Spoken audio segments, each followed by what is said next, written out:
ನಮಸ್ತೆ ಎಲ್ಲರಿಗೂ.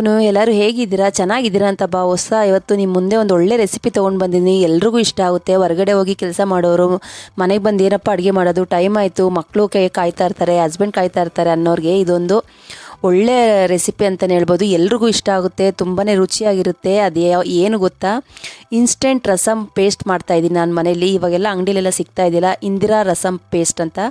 ಅಂಗಡಿಲೆಲ್ಲ ಯಾಕೆ ಕೊಟ್ಟು ತೊಗೋಬೇಕು, ನಾವು ಮನೇಲೇ ಮಾಡಿ ಸ್ಟೋರ್ ಮಾಡಿಡೋದ್ರಿಂದ ಎಷ್ಟು ಒಳ್ಳೆಯದು ಅಂತಂದರೆ, ಎಷ್ಟು ಕೆಲಸ ಮಿಕ್ಕುತ್ತೆ ನಮಗೆ ಅಂದರೆ.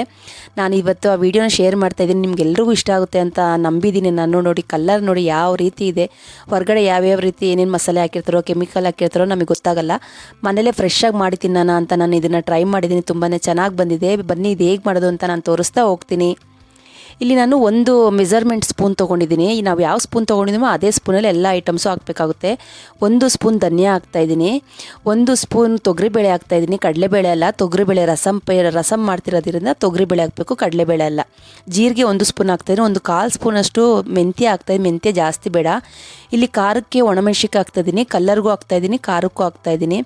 ಒಣಮೆಣ್ಸಿಕಾಯಿ 2 ಥರ ತೊಗೊಂಡಿದ್ದೀನಿ. ಧನಿಯಾ, ಜೀರಿಗೆ, ತೊಗರಿಬೇಳೆ, ಮೆಂತ್ಯ ಇದಿಷ್ಟನ್ನು ಹಾಕಿ ಸ್ವಲ್ಪ ಎಣ್ಣೆ ಹಾಕ್ಕೊಂಡು ಚೆನ್ನಾಗಿ ಇದನ್ನು ಕೆಂಪಾಗಂಗೆ ಸಿಮ್ಮಲ್ಲಿ ಇಟ್ಕೊಂಡು ಹುರ್ಕೋಬೇಕು ಫ್ರೆಂಡ್ಸ್. ಯಾಕಂದರೆ ಇದು ಪೇಸ್ಟ್ ನಾವು ಸ್ಟೋರ್ ಮಾಡಿ ಇಡೋದ್ರಿಂದ ಅದು ಏನು ಕೆಡಬಾರ್ದಲ್ವ. ಹಾಗಾಗಿ ಸಿಮ್ಮಲ್ಲಿ ಇಟ್ಕೊಂಡು ಆದಷ್ಟು ಸಿಮ್ಮಲ್ಲಿ ಇಟ್ಕೊಂಡೇ ಹುರ್ಕೋಬೇಕಾಗುತ್ತೆ. ತುಂಬಾ ರುಚಿಯಾಗಿರುತ್ತೆ. ಫ್ರೆಶ್ಶಾಗಿ ಮಾಡಿದ್ದೀವಿ ಅಂತ ಟೇಸ್ಟ್ ಬರುತ್ತೆ.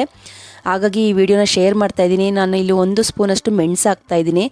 ರಸ ಅಂತಂದರೆ ಜೀರಿಗೆ ಮೆಣಸು ಬೇಕೇ ಬೇಕಲ್ವ. ಹಾಗಾಗಿ ನಾನೆಲ್ಲ ಒಂದೇ ಮೆಜರ್ಮೆಂಟ್ ಸ್ಪೂನಲ್ಲಿ ಹಾಕ್ತಾಯಿದ್ದೀನಿ.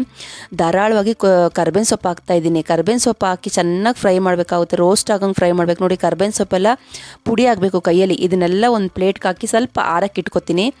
ನೋಡಿ ಇಷ್ಟು ಚೆನ್ನಾಗಿ ಫ್ರೈ ಆಗಬೇಕು. ಇದು ಎಷ್ಟು ಚೆನ್ನಾಗಿರುತ್ತೆ ಅಂದರೆ ಅಷ್ಟು ರುಚಿಯಾಗಿರುತ್ತೆ. ಮಟನ್ ಸಾರಿಗೆ, ಚಿಕನ್ ಸಾರಿಗೆ ಎಲ್ಲದಕ್ಕೂ ಸೆಟ್ ಆಗುತ್ತೆ ಇದು.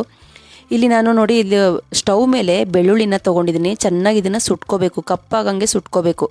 ಕಪ್ಪಂದರೆ ಬೆಳ್ಳುಳ್ಳಿ ಸೀಸಬಾರ್ದು, ಸಿಪ್ಪೆಯೆಲ್ಲ ಸ್ವಲ್ಪ ಕಪ್ಪಾಗಬೇಕು. ನೋಡಿ ನಾನು ಇದನ್ನು ಇಕ್ಲ ಇರುತ್ತಲ್ಲ ಅದನ್ನು ಇಟ್ಕೊಂಡು ನಾನು ಸುಟ್ಕೋತಾ ಇದ್ದೀನಿ. ಸಪ್ರೇಟಾಗಿ 2 ಎತ್ತಿಟ್ಕೊಂಡಿದ್ದೀನಿ. ಈಗ ಅದೇ ಪ್ಯಾನ್ ಇಟ್ಕೊಂಡಿದ್ದೀನಿ. ಪ್ಯಾನಿಗೆ ಸ್ವಲ್ಪ ಹುಣ್ಸೆಹಣ್ಣು ಹಾಕ್ತಾಯಿದ್ದೀನಿ. 1 ನಿಂಬೆಹಣ್ಣು ಗಾತ್ರದಷ್ಟು ಹುಣ್ಸೆಹಣ್ಣು ಹಾಕ್ತಾಯಿದ್ದೀನಿ. ಹುಣ್ಸೆಹಣ್ಣು ಯಾಕೆ ಹಾಕೋದು ಅಂತಂದರೆ ಅದರಲ್ಲಿ ಉರಿಯೋದು ಯಾಕೆ ಅಂತಂದರೆ ಅದರಲ್ಲಿ ನೀರಿನ ಅಂಶ ಇರುತ್ತಲ್ವ. ಪುಡಿ ಪೇಸ್ಟ್ ಮಾಡಿ ನಾವು ಸ್ಟೋರ್ ಮಾಡಿ ಇಡೋದ್ರಿಂದ ಹುಣ್ಸೆಹಣ್ಣಲ್ಲಿ ಏನಾದರೂ ನೀರಿನ ಅಂಶ ಇದ್ದರೆ ಬೇಗ ಹಾಳಾಗುತ್ತೆ ಅಂತೇಳಿ ಈ ಥರ ಸ್ವಲ್ಪ ಬೆಚ್ಚಗೆ ಮಾಡ್ಕೋಬೇಕಾಗುತ್ತೆ. ಸ್ವಲ್ಪ ಹುಣ್ಸೆಹಣ್ಣು ರಫ್ ಆಗುತ್ತೆ. ಈ ಥರ ಹುರಿದು ನಾವು ಇವಾಗ ಬೆಳ್ಳುಳ್ಳಿ ತೆಗೆದಿಟ್ಕೊಂಡಿದ್ವಲ್ಲ ಅದೇ ಪ್ಲೇಟ್ಗೆ ಹಾಕಿ ಸಪ್ರೇಟಾಗಿ ಎತ್ತಿಟ್ಕೊತಾ ಇದ್ದೀನಿ. ಇನ್ನು ಯಾರೆಲ್ಲ ನಿಸರ್ಗ ಕುಕ್ಕಿಂಗ್ ಚಾನಲ್ಗೆ ಸಬ್ಸ್ಕ್ರೈಬ್ ಮಾಡ್ಕೊಂಡು ನೋಡ್ತಾ ಇದ್ದೀರೋ ದಯವಿಟ್ಟು ಸಬ್ಸ್ಕ್ರೈಬ್ ಮಾಡ್ಕೊಂಡು ನೋಡಿ. ಇಷ್ಟವಾದ್ರೆ ಒಂದು ಲೈಕ್ ಮಾಡಿ, ನಿಮ್ಮ ಫ್ಯಾಮಿಲಿ ಫ್ರೆಂಡ್ಸ್ಗೂ ಶೇರ್ ಮಾಡಿ. ಇಲ್ಲೊಂದು 4ರಿಂದ 5 ಟೊಮೊಟೊ ತೊಗೊಂಡಿದ್ದೀನಿ. ಟೊಮೊಟೊನೆಲ್ಲ ಹಿಂಗೆ ಉದ್ದುದ್ದ ಕಟ್ ಮಾಡಿ ಇಟ್ಕೊಂಡಿದ್ದೀನಿ. ಅದೇ ಪ್ಯಾನ್ ತೊಗೊಂಡಿದ್ದೀನಿ. ಪ್ಯಾನಿಗೆ ಸ್ವಲ್ಪ ಎಣ್ಣೆ ಹಾಕ್ತಾಯಿದ್ದೀನಿ.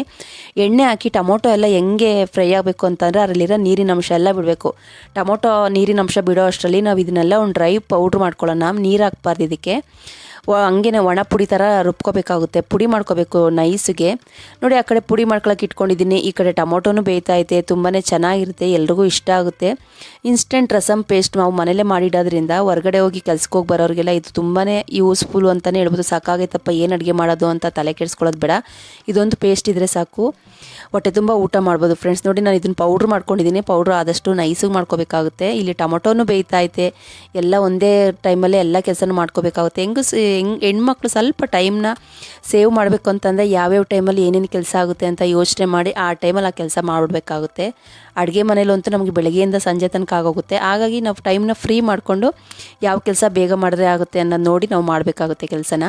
ಇಲ್ಲಿ ನೋಡಿ ಮಿಕ್ಸಿ ಬಟ್ಲು ತೊಗೊಂಡಿದ್ದೀನಿ. ನಾವು ಟೊಮೊಟೊನೆಲ್ಲ ಪೇಸ್ಟ್ ಮಾಡಿ ಇಟ್ಕೊಂಡಿದ್ವಲ್ಲ, ಫ್ರೈ ಮಾಡಿ ಇಟ್ಕೊಂಡಿದ್ವಲ್ಲ ಅದನ್ನು ಹಾಕ್ತಾಯಿದ್ದೀನಿ. ಹುಣಸೆ ಹಣ್ಣು ಹಾಕ್ತಾಯಿದ್ದೀನಿ. ಅದನ್ನೆಲ್ಲ ಒಂದು ಸುತ್ತು ಸುತ್ತಕೊಂಡ್ರೆ ಸಾಕು. ಈಗ ನೋಡಿ ಬೆಳ್ಳುಳ್ಳಿನ ನಾವು ದಪ್ಪ ರುಬ್ಬಬೇಕಾಗುತ್ತೆ. ಫುಲ್ಲು ನೈಸಿಗೆ ರುಬ್ಬಾರ್ದು. ಯಾಕಂದರೆ ನಾವು ರಸಮಲ್ಲಿ ತಿನ್ಬೇಕಾದ್ರೆ ಬೆಳ್ಳುಳ್ಳಿ ಹಾಕಿದ್ದೀವಿ ಅಂತ ಗೊತ್ತಾಗಬೇಕು. ಈಗ ನಾನು ಅದೇ ಪ್ಯಾನ್ ತೊಗೊಂಡಿದ್ದೀನಿ. ಪ್ಯಾನಿಗೆ ಸ್ವಲ್ಪ ಎಣ್ಣೆ ಜಾಸ್ತಿ ಹಾಕ್ತಾಯಿದ್ದೀನಿ. ಎಣ್ಣೆ ಹಾಕ್ತಿದ್ದಂಗೆ ಸಾಸಿವೆ ಹಾಕ್ತಾಯಿದ್ದೀನಿ. ಇದಕ್ಕೆ ಸ್ವಲ್ಪ ಬೆಳ್ಳುಳ್ಳಿ ಜಜ್ಜಿ ಹಾಕಿದ್ದೀನಿ. ನೋಡಿ ಇದಕ್ಕೆ ನಾವು ಸಾತ್ವಿಕ ಆಹಾರ ಥರನೂ ಮಾಡ್ಕೊಂಡು ತಿನ್ಬೋದು. ಇದು ಬೆಳ್ಳುಳ್ಳಿ ಸ್ಕಿಪ್ ಮಾಡ್ಬೋದು. ಇವಾಗ ರಾಯರು ವ್ರತ ಮಾಡ್ತಾಯಿದ್ದೀವಿ, ಗುರುವಾರ ನಾವು ಬೆಳ್ಳುಳ್ಳಿ ತಿನ್ನಲ್ಲ ಅನ್ನೋರ್ಗು ಇದು ಬೆಳ್ಳುಳ್ಳಿನ ಒಂದೊಂದು ಸ್ಕಿಪ್ ಮಾಡಿ ಆವಾಗಲೂ ಚೆನ್ನಾಗಿರುತ್ತೆ. ಬೆಳ್ಳುಳ್ಳಿ ಹಾಕಿನೂ ಚೆನ್ನಾಗಿರುತ್ತೆ. ಯಾಕಂದರೆ 2 ಆ ಥರ ಆಪ್ಷನ್ ನಮಗಿರುತ್ತೆ. ಬೆಳ್ಳುಳ್ಳಿ ಬೇಕು ಅಂದರೆ ಹಾಕೋಬೋದು, ಬೇಡ ಅಂದರೆ ಬೇಡ.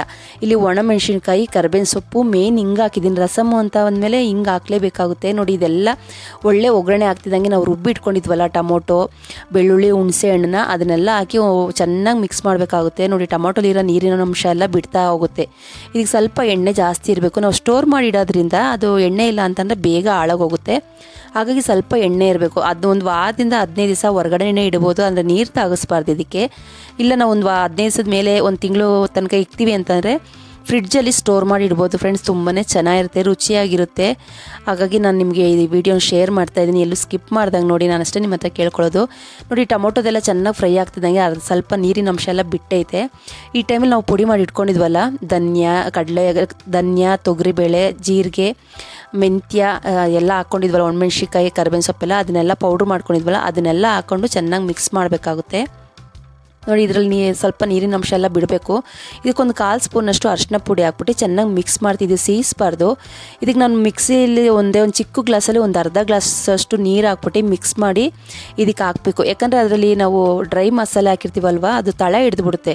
ಡ್ರೈ ಮಸಾಲೆ ಅಂತಂದರೆ ಪೌಡ್ರ್ ಮಾಡಿ ಹಾಕ್ಕೊಂಡಿರ್ತೀವಲ್ವ, ಅದು ತಳ ಹಿಡಿಬಾರ್ದು ಅಂತ ಒಂದು 1/4 ಲೋಟದಷ್ಟು ನೀರು ಹಾಕಬೇಕಾಗುತ್ತೆ. ಇದಕ್ಕೆ ನಾನು ಕಲ್ಲುಪ್ಪು ಹಾಕ್ತಾಯಿದ್ದೀನಿ, ಅದೇ ಒಂದೇ ಮೆಜರ್ಮೆಂಟಲ್ಲೇ ನಾನು ಹಾಕ್ತಾ ಇರೋದು.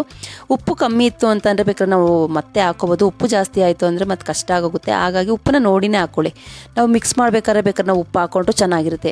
ನೋಡಿ ನಾನು ಹೇಳಿದ್ನಲ್ಲ, ನೀರನ್ನ ಒಂದು ಅರ್ಧ ಗ್ಲಾಸಷ್ಟು ಹಾಕಿದ್ದೀನಿ ಅಂತ, ಬೇರೆ ನೀರನ್ನ ಇದಕ್ಕೆ ಜಾಸ್ತಿ ಹಾಕ್ತಾಯಿಲ್ಲ. ಮಿಕ್ಸಿ ಬಟ್ಲು ನಾನೇನು ನೀರು ಹಾಕಿದ್ನೋ ಅದನ್ನೇ ಹಾಕ್ತಾಯಿದ್ದೀನಿ. ಇದಕ್ಕೆ ಬೆಲ್ಲ ಹಾಕ್ತಾಯಿದ್ದೀನಿ. ರಸಮ್ ಅಂತ ಅಂದಮೇಲೆ ಬೆಲ್ಲ ಬೇಕೇ ಬೇಕಲ್ವ.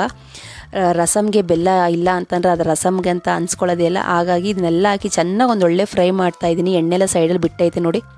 ಇವಾಗ ಸ್ಟವ್ ಆಫ್ ಮಾಡಿಕೊಡು, ಒಂದು ಸ್ಟೀಲ್ ಬಾಕ್ಸಲ್ಲಿ ನಾನು ಇದನ್ನು ಸ್ಟೋರ್ ಮಾಡಿ ಇಟ್ಕೊತೀನಿ. ತುಂಬಾ ಚೆನ್ನಾಗಿರುತ್ತೆ. ಈ ಥರ ಗಾಳಿ ಆಡಬಾರ್ದು ಮತ್ತು ನೀರು ಬೀಳಬಾರ್ದು ಯಾವಾಗಲೂ.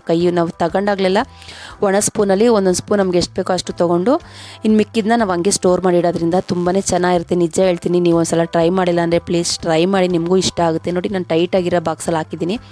ಇದೇನಿತ್ತೋ ಇದನ್ನೊಂದು ಬಟ್ಲಿಗೆ ಹಾಕ್ಕೊಂಡಿದ್ದೀನಿ. ನಿಮಗೆ ಮಿಕ್ಸ್ ಮಾಡಿ ತೋರಿಸ್ಬೇಕಲ್ವ ರಸಮ್ ಯಾವ ಥರ ಬರುತ್ತೆ ಅಂತ, ಹಾಗಾಗಿ ತೋರಿಸ್ತಾ ಇದ್ದೀನಿ. ಇಲ್ಲಿ ನಾನು 2 ಸ್ಪೂನಷ್ಟು ಪೇಸ್ಟ್ ತೊಗೊಂಡಿದ್ದೀನಿ ಒಂದು ಬಟ್ಲಿಗೆ. ಇಲ್ಲಿ ಕುದಿಯೋ ನೀರು ಹಾಕ್ತಾಯಿದ್ದೀನಿ, ಬಿಸಿನೀರನ್ನ, ತಣ್ಣೀರಲ್ಲ. ತುಂಬ ಮಳ್ತಾ ಇರಬೇಕು ನೀರು. ನಮ್ಗೆ ಎಷ್ಟು ಬೇಕೋ, ಜಾಸ್ತಿ ಜನ ಇದ್ದಾರೆ ಅಂತಂದರೆ ಜಾಸ್ತಿ ಹಾಕೋಬೋದು. 4 ಜನಕ್ಕೆ ಇದು ಆರಾಮಾಗಿ ತಿನ್ಬೋದು. ತುಂಬಾ ಚೆನ್ನಾಗಿರುತ್ತೆ. ಉಪ್ಪು, ಹುಳಿ, ಖಾರ ತಿಂತಾ ಇದ್ರೇ ಬಾಯಲ್ಲಿ ನೀರು ಬರುತ್ತೆ. ಹಾಗಾಗಿ ಹೇಳ್ತಾ ಇದ್ದೀನಿ, ನೀವು ಒಂದ್ಸಲ ಟ್ರೈ ಮಾಡಲಿ ಅಂತ ಈ ವಿಡಿಯೋನ ಶೇರ್ ಮಾಡ್ತಾಯಿದ್ದೀನಿ. ನೋಡಿ ಇದಕ್ಕೆ ಬೇಕು ಅಂತಾರೆ ನಾವು ಲಾಸ್ಟಲ್ಲಿ ಕೊತ್ತಂಬರಿ ಸೊಪ್ಪನ್ನ ಆವಾಗ ನಾವು ಮಿಕ್ಸ್ ಮಾಡಬೇಕು ಟೈಮಲ್ಲಿ ಕೊತ್ತಂಬರಿ ಸೊಪ್ಪು ಹಾಕ್ಕೋಬೋದು. ಫಸ್ಟೇ ಹಾಕೋದ್ರಿಂದ ಏನಾಗುತ್ತೆ ಅಂದರೆ ಅದು ಸೊಪ್ಪಲ್ವ, ಅದು ಬೇಗ ಒಂಥರ ಆಳದಂಗೆ ಆಗುತ್ತೆ ಅಂತೇಳಿ ನಾನು ಕೊತ್ತಂಬರಿ ಸೊಪ್ಪನ್ನ ಹಾಕಿಲ್ಲ. ಮಿಕ್ಸ್ ಮಾಡ್ಬೇಕಾದ್ರೆ ನೋಡಿ ಸ್ವಲ್ಪ ಉಪ್ಪು ಕಮ್ಮಿ ಇತ್ತು ಅಂತೇಳಿ ಉಪ್ಪು ಹಾಕ್ಕೊಂಡಿದ್ದೀನಿ. ಸರ್ವ್ ಮಾಡ್ತಾಯಿದ್ದೀನಿ. ಯಾವ ಥರ ಇರುತ್ತೆ ಅಂತ ನೋಡಿ ಫ್ರೆಂಡ್ಸ್, ನೀವು ತುಂಬಾ ಚೆನ್ನಾಗಿರುತ್ತೆ. ಒಂದ್ಸಲ ನೀವು ಟ್ರೈ ಮಾಡಿ. ನೋಡಿದ್ರಲ್ಲ ಫ್ರೆಂಡ್ಸ್, ವೈಟ್ ರೈಸ್ಗೆ ಹಾಕೊಂಡು ನಾನು ಸರ್ವ್ ಮಾಡ್ತಾಯಿದ್ದೀನಿ. ಈ ವಿಡಿಯೋ ಇಷ್ಟವಾದಲ್ಲಿ ಲೈಕ್ ಮಾಡಿ, ಶೇರ್ ಮಾಡಿ, ಕಮೆಂಟ್ ಮಾಡಿ. ನಿಸರ್ಗ ಕುಕ್ಕಿಂಗ್ ಚಾನಲ್ನ ಇನ್ನೂ ಯಾರೆಲ್ಲ ಸಬ್ಸ್ಕ್ರೈಬ್ ಮಾಡ್ಕೊಂಡೆ ನೋಡ್ತಾ ಇದ್ದೀರೋ ದಯವಿಟ್ಟು ಸಬ್ಸ್ಕ್ರೈಬ್ ಮಾಡ್ಕೊಂಡು ನೋಡಿ. ಇಷ್ಟವಾದ ಒಂದು ಲೈಕ್ ಮಾಡಿ, ನಿಮ್ಮ ಫ್ಯಾಮಿಲಿ ಫ್ರೆಂಡ್ಸ್ಗೂ ಶೇರ್ ಮಾಡಿ. ನನ್ನ ವೀಡಿಯೋನ ನೋಡ್ತಾ ಇದ್ರೇ ಬಾಯಲ್ಲಿ ನೀರು ಬರುತ್ತೆ. ಇನ್ಯಾಕೆ ತಡ, ನೀವು ಒಂದ್ಸಲ ಮಾಡಿ ತಿನ್ನಿ. ನೆಕ್ಸ್ಟ್ ವೀಡಿಯೋದಲ್ಲಿ ಸಿಗ್ತೀನಿ. ನಮಸ್ತೆ, ಬಾಯ್ ಫ್ರೆಂಡ್ಸ್.